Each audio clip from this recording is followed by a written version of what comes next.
Wine expert Natalie MacLean joined us on the couch this morning with her story. Her memoir is just out, Wine Witch on Fire, Rising from the Ashes of Divorce, Defamation, and Drinking Too Much. And fittingly, you're wearing red, blending in on our red. Into the couch. I will just be a floating head probably on the screen, but yes, good to be here. So this book is about 2012, which was not a good year for you. No, really bad vintage, Annette. Really bad, both personally and professionally.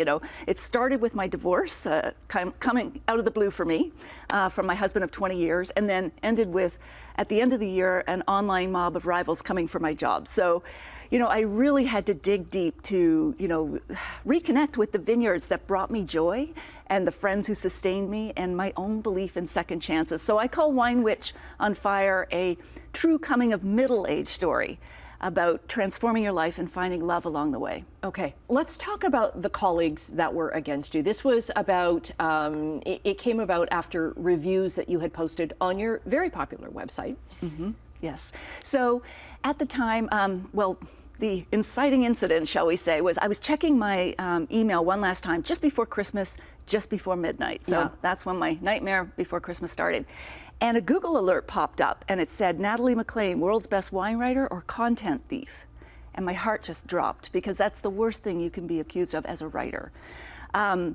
So I clicked through to the website of a large American website.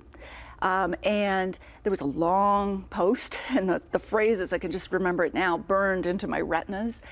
And so essentially, I was the first to post back on their blog to explain that what I was doing was in the bounds of fair use, fair dealing.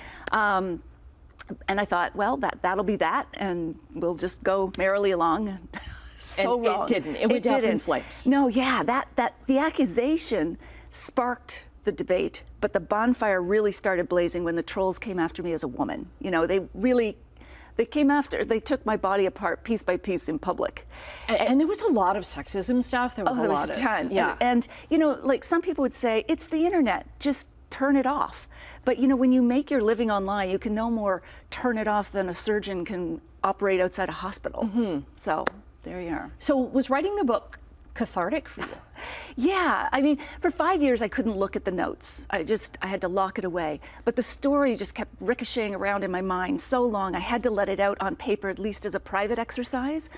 But then I was hearing more and more stories about women in the wine industry with the same themes and the same feelings. And even women friends like in sport and tech and finance, same stories. And I thought, I don't know, could my story help someone? But I was inspired by memoirist Glennon Doyle, who said, write from a scar, not an open wound. And then you might say, well, why write about it at all after the healing's done, right? But poet Sean Doherty said, because right now, somewhere, someone has a wound in the exact shape of your words. And they need that healing. They do, and when you read somebody else's story, even though the specifics are different, maybe you didn't go through a divorce, but you felt loneliness and the longing for love. Maybe you didn't get mobbed online, but you felt like career disappointment or fear of the future. And so when someone can put those feelings into words for you, I think that can be healing. Yeah, or maybe you're having too much wine. Exactly. Because, I mean, that's a job hazard. It is, right? Because you're drinking wine. I'm surrounded by it. Testing it. It's professional duty. And the wine industry has the highest rate of substance abuse among any other profession. We just don't talk about it. There's a lot of shame in admitting you have a problem. And I don't know if the word is fortunately, but fortunately my over drinking was in reaction to the divorce and the defamation. Mm-hmm. So it was situational, and I had a lot of therapy to get me back on track. And some of those sessions are in the book, and early readers are saying they really appreciate that. But I discovered a whole battery of techniques and tips to really moderate my drinking. So for example, like, what was the thought just before the thought that said, I need a drink? And so was it about relaxation or stress? And if it was about stress, was there another way I could deal with it? Like take a bath, watch a show. Go for a walk. Go for a walk, exactly.